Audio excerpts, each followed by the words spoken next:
BSc part third के विद्यार्थियों, पुनः एनएमआर के टॉपिक्स को आगे बढ़ाते हुए मैं आप सभी का स्वागत करता हूं। आज हम बात करेंगे एनएमआर हाइड्रोजन बॉन्डिंग एनएमआर में किस प्रकार इफेक्टेड होती है, या यूँ कह सकते हैं कि हाइड्रोजन बॉन्डिंग का हम डिटेक्शन एनएमआर स्पेक्ट्रोस्कोपी से किस प्रकार कर सकते हैं। देखिए, हाइड्रोजन बॉन्ड जब होता है तो क्या है कि उसका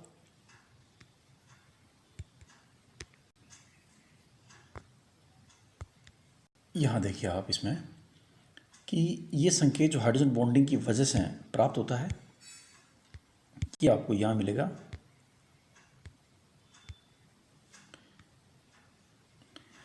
कि जब हाइड्रोजन किसी भी मोर इलेक्ट्रोनेगेटिव एटम जैसे ऑक्सीजन और हमारा नाइट्रोजन और सल्फर या फ्लोरीन या और कोई इस तरह के इलेक्ट्रोनेगेटिव एटम से जब जुड़ता है अधिक विद्युत ऋणी से, तो वहाँ पर हाइड्रोजन के नज़दीक से आप समझ सकते हैं कि जैसे ये हाइड्रोजन है और ये पास में O से जुड़ा हुआ है, तो ऑक्सीजन इलेक्ट्रोनेगेटिव होने की वजह से इलेक्ट्रॉन डेंसिटी को अपनी तरफ खींचेगा। ये एक सामान्य सा कंसेप्ट है। और ऐसा करने से दूसरी तरफ यही एटम फिर से है माना कि, तो वो क्या इस पे देखिए आप, ऐसा होने से ये क्या प्लस पॉजिटिव हो जाएगा और ये आंशिक ऋणात्मक हो जाएगा। तो ये ऑक्सीजन भी आंशिक ऋणात्मक है। अब ये प्लस में और ये नज़दीक आएंगे तो इनके बीच में एक बहुत ही दुर्बल संबंध बन जाता है। इसको हम आप जानते हैं हाइड्रोजन बॉन्ड कहते हैं। तो जब ये बंध बनता है इस तरफ वाला दुर्बल बंध, तो ये इलेक्ट्रॉन डेंसिटी को दोनों तरफ से खींचता है। ऑक्सीजन परमाणु इस तरफ से भी खींचता है और ऑक्सीजन परमाणु उस तरफ से भी खींचता है। दोनों तरफ से करके खींच के, और क्योंकि ब्रिज बना हुआ दोनों के बीच में, उसी को हम सेतु बंध को हम हाइड्रोजन बंध कहते हैं। और हाइड्रोजन के नज़दीक से इलेक्ट्रॉन डेंसिटी घट जाएगी। तो जब डेंसिटी घटती है तो आप समझते हैं क्या हुआ है, विपरिरक्षण।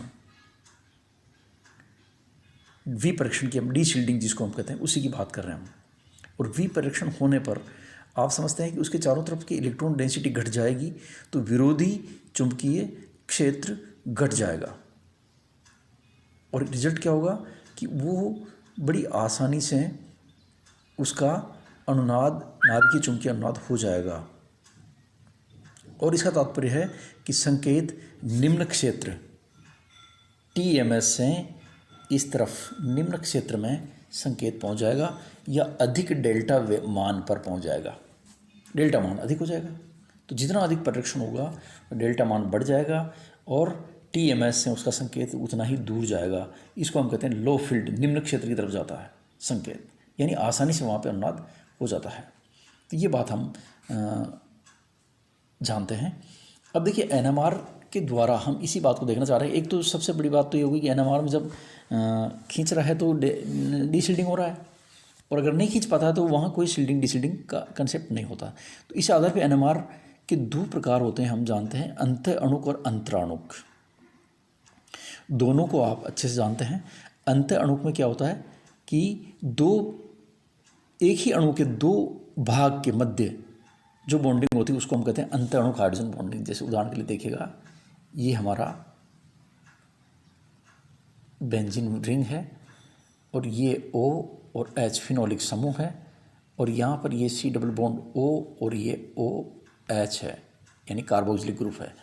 तो देखिए, इस हाइड्रोजन में और इस कार्बन के बीच में एक बॉन्ड बन जाता है, हाइड्रोजन बॉन्ड।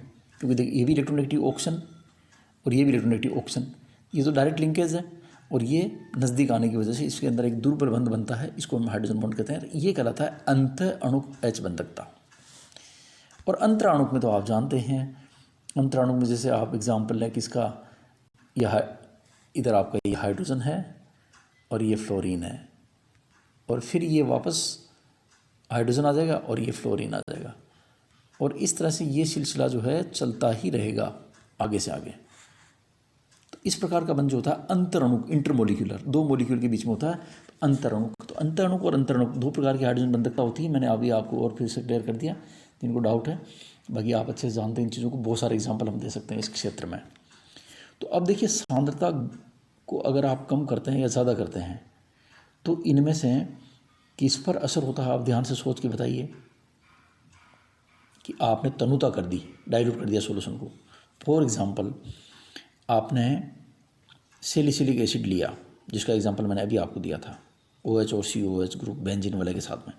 इसमें इसको आप CCl4 मिला देते हैं या किसी भी दूसरा कोई भी रिजेंट जो है ना, जैसे आप एस्टोन ले लेते हैं और आप डाइल्यूट करते हैं इसको, तो इनके बीच की H बंधकता जो है टूट जाएगी। और H बंधकता टूटेगी तो उसके संकेत में कोई फर्क नहीं आएगा, क्योंकि दो अणुओं के बीच में H बंधकता नहीं है। एक ही अणु के एक भाग का दूसरे भाग के साथ H बंधकता का संबंध जो है तनुता के साथ टूटेगा नहीं। ध्यान से सुनना आप। सैलिसिलिक अम्ल के अंदर अंत अणुक H बंधकता, इंट्रामोलिकुलर हाइड्रोजन बॉन्डिंग पाई जाती है, जिससे अगर आप इसको तनु करते हैं विलियन को, सैलिसिलिक एसिड सॉल्यूशन को, तो आप सोचते हैं कि उसकी H बंधकता में कोई फ़र्क पड़ेगा? बिल्कुल भी नहीं पड़ेगा। क्यों नहीं पड़ेगा? क्योंकि उसके एक मॉलिक्यूल का एक भाग दूसरे भाग के साथ बॉन्डिंग कर रहा है। तो आप तनु करते जाएंगे तो मॉलिक्यूल दूर हो जाएंगे, तब भी कोई फ़र्क नहीं पड़ेगा। लेकिन अगर आप अंतर अणु H बंधकता की बात करते हैं तो उस मामले में ऐसा नहीं होगा। आप जो डाइल्यूट करेंगे उसका H बंधकता टूटती जाएगी, कम हो जाएगी H बंधकता निश्चित रूप से। HF जैसे मैंने अभी आपको बताया था कि ये HF हमारा, ये HF है और इसके अंदर यहाँ पर ये H और ये फिर F है, और यहाँ पर कोई भी आप ऐसा कोई इसको डाइल्यूट करते हैं किसी भी नॉन प्रोटिक सॉल्वेंट से, तो क्या होगा कि यहाँ से ये जो है इस जगह पे ये बंध टूटेगा, मॉलिक्यूल ये दूर जाएगा, दोनों मॉलिक्यूल दूर हो जाएंगे, और मॉलिक्यूल दूर हो जाएंगे तो H बंधकता टूट जाएगी। H बंधकता टूट जाएगी तो फिर इसका इस तरफ अट्रैक्शन बढ़ जाएगा। इससे क्या होगा, ये इधर का अट्रैक्शन खत्म होते ही इसके अंदर डेंसिटी बढ़ेगी, इलेक्ट्रॉन डेंसिटी बढ़ने का मतलब है कि संकेत जो है हाई फील्ड में जाएगा, TMS की तरफ बढ़ेगा, यूँ बढ़ेगा H बंधकता टूटने पर। तो ये आपको क्लियर हो गया होगा कि H बंधकता से बिल्कुल NMR संकेत प्रभावित होता है। कौन सी? अंतर अणु H बंधकता से। और अंतर अणु H बंधकता से NMR संकेत बिल्कुल भी प्रभावित नहीं होता है। इसके कुछ एग्जाम्पल मैं आपको यहाँ बताता हूँ। देखिए, आपको ये सारे एग्जाम्पल यहाँ दे रखे हैं कि फिनोल जो है हमारा, फिनोल में संकेत आता है 4 से 7 के बीच में, बहुत ही ज़्यादा ये एक तरह से V परिरक्षित है और TMS से बहुत दूर है। ये TMS बहुत दूर है, इधर है। अब आप इसमें CCl4 मिलाते हैं फिनोल के सॉल्यूशन में, तो क्या होगा, फिनोल के मॉलिक्यूल के बीच में डिस्टेंस बढ़ेगी, क्योंकि बीच में CCl आ गया, दूरी को बढ़ाएगा। दूरी जैसे जैसे बढ़ेगी तो वो क्या होगा, उसका शील्डिंग होगा, परिरक्षण होगा। हाइड्रोजन जो एटम है हमारा फिनोलिक हाइड्रोजन, वो क्या होगा, उसके चारों तरफ आवरण बढ़ेगा और इससे यह संकेत किस तरफ बढ़ेगा, इस तरफ बढ़ेगा। संकेत उच्च क्षेत्र में आएगा, TMS की तरफ बढ़ेगा। तो ये क्योंकि अंतर अणुक H बंधकता वहाँ पर है। दूसरा एग्जाम्पल देखिए, मैंने अभी आपको पहले बताया था सैलिसिलिक एसिड का, सेम बड़ा अच्छा एग्जाम्पल है। फिनोलिक प्रोटॉन की बात कर रहे हैं हम उस केस में भी और इस केस में भी। रिंग के प्रोटॉन की बात नहीं कर रहे हैं, ध्यान रखिए आप। फिनोलिक प्रोटॉन OH, ये H, तो ये प्रोटॉन जो है अगर इसका आप देखते हैं तो ये डेल्टा वैल्यू जो है इसकी वो 10 के आसपास आती है। इसका संकेत देखिए आप, करीब ये पहुंचता है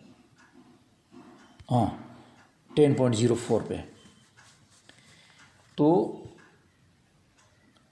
अब क्या करते हैं कि अब इसको हम डाइल्यूट करते हैं, CCl4 से डाइल्यूट करिए आप इसको, या किसी और ऐसे कोई विलायक से करिए, नॉन प्रोटिक सॉल्वेंट से।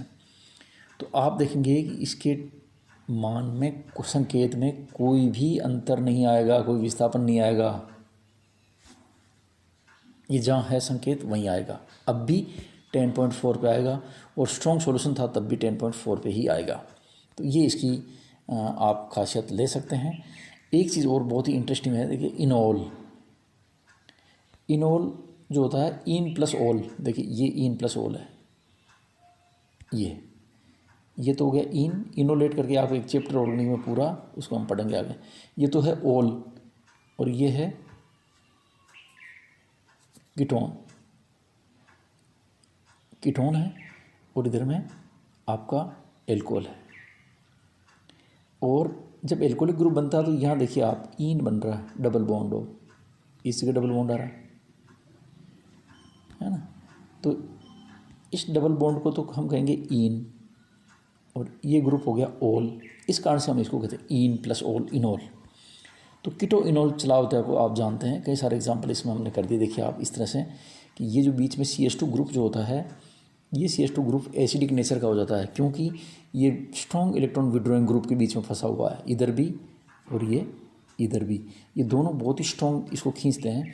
इस कारण से बीच का जो ये CH2 ग्रुप है, इसके प्रोटॉन्स त्याग करने की क्षमता बढ़ जाती है, यानी ये अम्लीय व्यवहार प्रदर्शित करने का लगता है।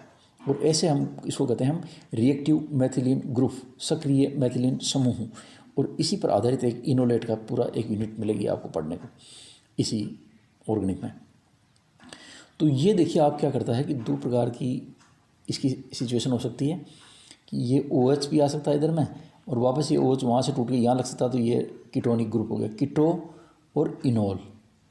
कीटो इनोल टोटोमरिज्म कहलाती है। ये एस्टिल एस्टोन है, कीटो रूप में ऐसे होगा और एस्टिल एस्टोन इनोल रूप में ऐसे होगा। और ये जो प्रोसेस है ये कीटो इनोल चलावता कहलाती है, बहुत ही महत्वपूर्ण गुणधर्म है ना। और इसका हम बहुत विस्तार से आगे फिर अध्ययन करेंगे। देखिए आप ऐसे ही इसको देखिए, ये आपका एस्टिक एसिड को देखो आप कि एस्टिक एसिड में ये नॉर्मल स्टेट में बिना आयनिक एस्टिक एसिड दो प्रकार की अनादि संरचनाओं में पाया जाता है। एक संरचना ये है देखिए आप, और दूसरी संरचना ये है। आप सेकंड संरचना को देखते हैं, फर्स्ट तो चलो ठीक है, सेकंड संरचना को देखते हैं तो इस संरचना में देखिए आप, ये जो आपका एल्कोहलिक ग्रुप है उसका जो ऑक्सीजन है, उस ऑक्सीजन पर आपको क्या आ गया, पॉजिटिव चार्ज आ गया। और इस पॉजिटिव चार्ज की वजह से ये हाइड्रोजन जो है इलेक्ट्रॉन डेंसिटी अपनी किसको ऑक्सीजन खींच लेता, ज़्यादा खींच लेता, इलेक्ट्रोनेगेटिव बढ़ जाती है।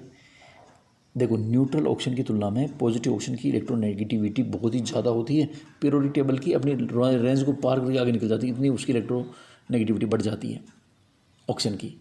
तो अधिक इलेक्ट्रोनेगेटिव होने की वजह से इस प्रोटॉन से अपने इलेक्ट्रॉन डेंसिटी को ये खींच लेगा, ऑक्सीजन इस वाले में खींच लेगा। तो ये प्रोटॉन क्या होगा, इसकी डेंसिटी घट जाएगी चारों तरफ से इसके, तो क्या होगा, V परिरक्षण हो जाएगा। और बहुत ज़बरदस्त V परिरक्षण एस्टिक एसिड में होता है। और इस कारण से इसका संकेत जो है देखिए आप कहाँ पहुँचता है, 10 से 12 के बीच में। ये एस्टिल एस्टोन का होगा आई थिंक, उसका कहाँ है,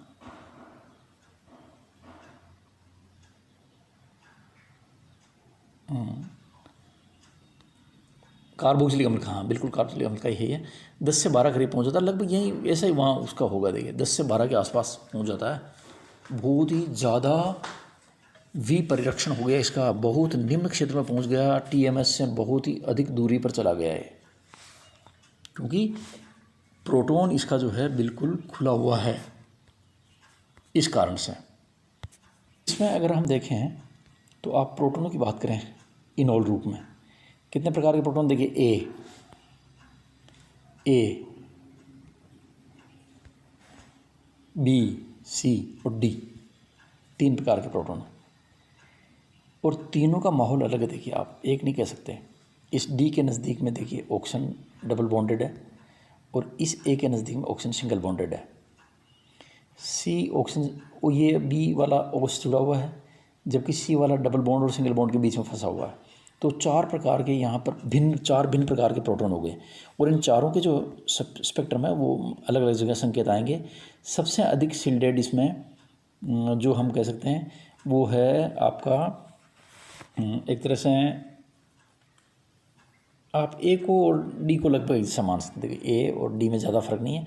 1.98 और 1.98 के आसपास ही मिलेगा, 97 भी हो सकता है, 1.98 ही बता रखा है इसमें। लगभग इन दोनों का माहौल एक जैसा है, इसका और इसका, D का।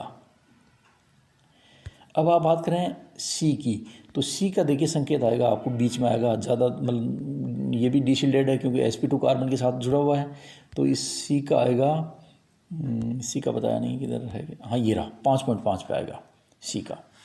और फिर बच गया कौन हमारा, ये बीच वाला जो बहुत अधिक ही वी परिरक्षित है बी, और इसका संकेत आएगा 14.9 पे। तो ये इस प्रकार से एच बॉन्डिंग को भी हम NMR स्पेक्ट्रोस्कोपी में देख सकते हैं। थैंक्स।